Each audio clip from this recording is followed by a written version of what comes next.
Hi friends, welcome to Nellai Food Court. இன்னைக்கு நம்ம சேனல்ல தேங்காய் சேர்க்காத ஒரு ஸ்பைசியான மீன் குழம்பு ரெசிபி தான் பார்க்க போறோம். இது பெரிய மீன்களோட சின்ன மீனான சாலை, அயலை இந்த மாதிரி மீன்களுக்கு ஏற்ற ஒரு ரெசிபியாக இருக்கும். இப்போ நம்ம இதை செய்ய ஆரம்பிக்கலாம். முதல்ல ஒரு நெல்லிக்காய் அளவு புளி ஊற வச்சு எடுத்துக்கோங்க.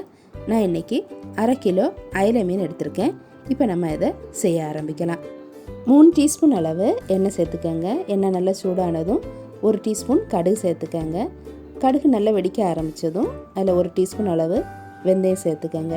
இப்போது மீடியம் சைஸ் வெங்காயம் ஒரு 2 வெங்காயம் நீல வாக்கில் நறுக்கி சேர்த்துருக்கேன். பெரிய வெங்காயத்தை விட சின்ன வெங்காயம் சேர்த்துனா கூட கொஞ்சம் டேஸ்டியாக இருக்கும். சின்ன வெங்காயம்னா ஒரு 15 20 சின்ன வெங்காயம் சேர்த்துக்கோங்க. இப்போ இதில் கருவேப்பிலை சேர்த்துருக்கேன்.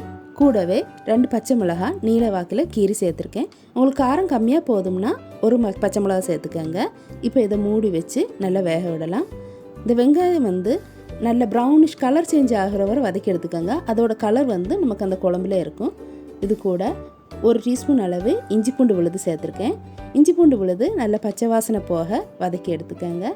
இதில் தக்காளி பெரிய தக்காளியாக இருந்தால் ஒரு தக்காளி, சின்னதாக இருந்தால் ஒரு 1.5 சேர்த்துக்கோங்க. நீல வாக்கில் நறுக்கி சேர்த்து அதையும் மூடி வச்சு நல்ல மசிகிற அளவுக்கு வேக வச்சு எடுத்துக்கோங்க.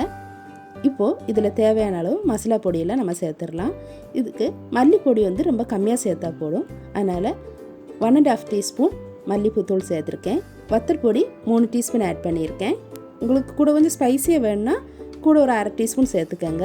கூடவே 3/4 டீஸ்பூன் அளவு மஞ்சள் தூளும் சேர்த்துருக்கேன். இப்போ இந்த மசாலா பொடியெல்லாம் சேர்த்து நல்லா கலந்து விட்டதுக்கப்புறமா நம்ம புளிக்கரைசல் சேர்த்துக்கலாம். இப்போ நம்ம இதில் 4 ஒரு 5 டீஸ்பூன் அளவு புளிக்கரைசல் சேர்த்துக்குவோம். புளிக்கரைசல் சேர்த்ததுக்கப்புறமா நம்ம தேவைக்கேற்ப தண்ணி சேர்த்துக்கலாம். இது ரொம்ப குழம்பு மாதிரி ஊற்றி திங்கிற மாதிரி இருக்கிறத விட திக் கிரேவியாக இருந்தால் தான் அது டேஸ்ட்டு நல்லாயிருக்கும். அதனால் அதிகமாக தண்ணி சேர்க்க வேண்டாம். ஒரு மேக்ஸிமம் அந்த மீன் வேகிறதுக்கு தேவையான அளவு ஒரு 1/2 கப் அளவு தண்ணி சேர்த்தா போதும். எப்போவுமே மீனை நம்ம அதிகமாக வேக வச்சோம்னா அதில் உள்ள எல்லா சத்துமே போயிடும். அதனால் மேக்ஸிமம் ஒரு 10 மினிட், அதுவே அதிகம்தான், ஒரு 7 நிமிஷம் வேக வச்சா போதும். இப்போ நம்ம தேவையான அளவு உப்பு சேர்த்துக்குவோம். உப்பு சேர்த்ததுக்கப்புறமா அந்த குழம்பு கொதி வர ஆரம்பித்ததும் நம்ம நறுக்கி வச்சுருக்கிற மீனை இதில் சேர்த்துக்குவோம். இப்போ நம்ம இதை மூடி போட்டு வேக விடலாம். இது வேகும்போது இடையில ஸ்பூனை வச்சு கிளறி விடுறதுக்கு பதிலாக துணியை வச்சு லேசாக அலம்பி விட்டோம்னா மீன் உடையாமல் இருக்கும்.